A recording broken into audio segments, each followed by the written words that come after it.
As the old saying goes, you never forget your first.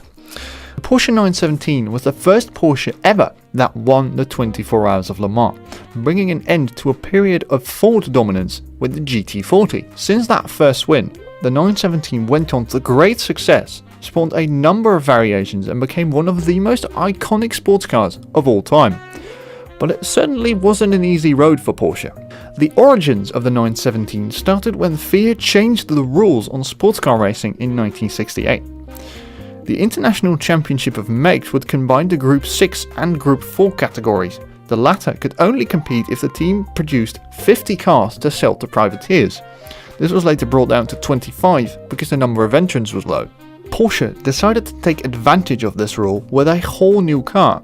As they were rebuilding race cars with new chassis every race or two anyway, and then selling the used cars to customers, they decided to create, design and build 25 versions of a whole new car with a 4.5 litre engine.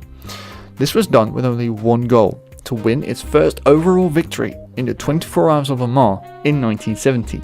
In just 10 months, Porsche developed a completely new car based on the 908 and called it the 917. The rule of 25 cars for customers was pretty strictly enforced, as Porsche found out when inspectors showed up to the factory in 1968. When the inspectors arrived, only 3 cars were completed, 18 were being assembled, and 7 additional sets of parts were present. Porsche argued that if they assembled the cars, they would then have to take them apart again to prepare the cars for racing, so that's why the cars weren't finished. The inspectors didn't buy this argument and asked to see 25 assembled and working cars.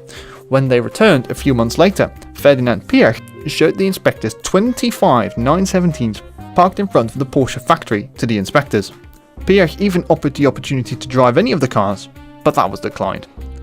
The car was very technologically advanced for its time. It was powered by Porsche's first ever flat 12 engine. It was created by combining 2 of Porsche's 2.25 litre flat 6 engines. But as much as it was advanced, that didn't mean it handled well. Factory drivers said it was incredibly unstable, using all of the road at speed. The reason, as was later discovered, low drag on straights. The 917, like previous Porsches, had been designed with low drag aerodynamics.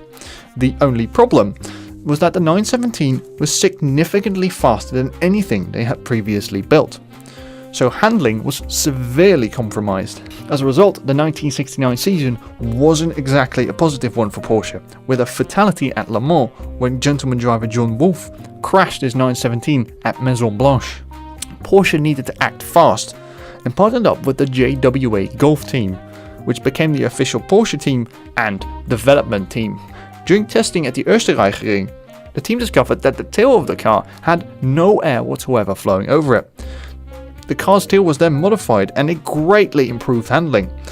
The new version was called the 917K, with K short for Kurtek or short tail. The team then started preparations for the 1970 24 Hours of Le Mans, when John Wyer, the team boss, found out something odd.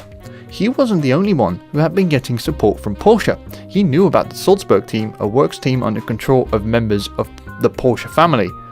But he also found out that the Martini team had also gained support from Porsche. Porsche wasn't doing this to screw over Wyer though. Remember, the whole point of the 917's existence was to win the 24 Hours of Le Mans that year. Porsche wasn't willing to put all of their eggs into one basket and made sure they were prepared for their big day. Porsche wasn't taking any risks, and it showed. A total of 6 917s started the race. There were 4 917 short tail versions. 3 were for the Golf team, the other one was for the Salzburg team. The other 2 were newly developed 917 long tails. It was a low drag version specifically developed for the long straights of Le Mans. It had a low drag, long tail body, but could produce way more downforce than the flawed original version. 2 teams entered long tails. The first drove for the Martini team in a rather spectacular livery that would soon become known as the psychedelic livery, and the other one was for the Salzburg team. Porsche's preparations paid off. After a chaotic race that saw all 3 Golf entries retire and just 7 cars make the finish, the number 23 917K took Porsche's first ever Le Mans win ahead of the Martini Longtail version. So that's the story of how Porsche won their first ever Le Mans race. I now want to very quickly touch upon some of the variants of the 917 that deserve a special mention. Firstly, the 917-30. This car was used for Can-Am because after Porsche was done with their European efforts, they focused on the American competition, Can-Am in particular. This Spider version of the 917 was originally tested with a 750 horsepower 16-cylinder engine. In the end, it was equipped with a twin turbocharged, upgraded version of the Flat 12. It won Can-Am a number of times and has gone down as one of the most powerful racing cars of all time. At 2.7 bar, the 5.4 litre twin turbocharged Flat 12 produced a staggering 1580 horsepower, presumably because health and safety wasn't a thing back then. The 917-30 was the final iteration of the 917, but that doesn't mean it was the actual last 917. That honour goes to the 917 K81. This car was built by the Kramer racing team and it was an in-house creation, but it wasn't very successful. In the end, the 917 had 11 different versions. The 1969 original, the 917 PA, created for the Can-Am series. This is a car that can be credited as the catalyst for the 917's later success. It had a slightly upwards pointing tail, something that would later find its way onto the 917K with much success. It was also tested with an experimental flat 16 engine, but that was never used in competition. The 1970 917K, that was the car that brought Porsche that illustrious first Le Mans win. Then there was a 917 LH Longtail, which came second at the 1970 race. 1971 brought updated versions of both the short and long tail versions, the short tail once again winning Le Mans in 1971. 1971 also saw the creation of the 917 Inter-Serie Spider. This was built for the German Inter-Serie Championship.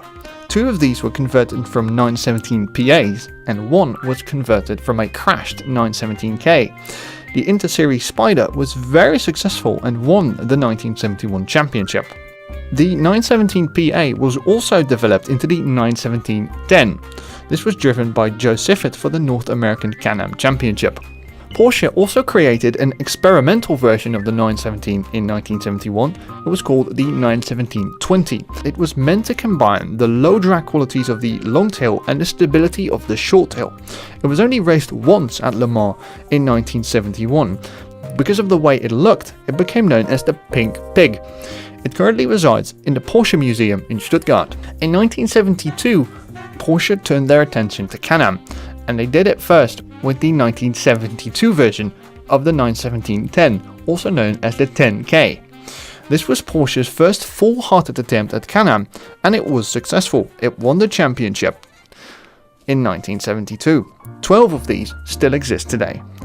And finally, the 1973 917-30, the final official variant of the 917. Possibly the most powerful sports racing car to have ever existed. It was so dominant that it was known for killing the Can-Am series popularity in the United States. 6 of these still exist today. So that was an in-depth look into one of my favourite sports cars and racing cars of all time, the incredible Porsche 917K. I hope you enjoyed this video, and I'll see you next time.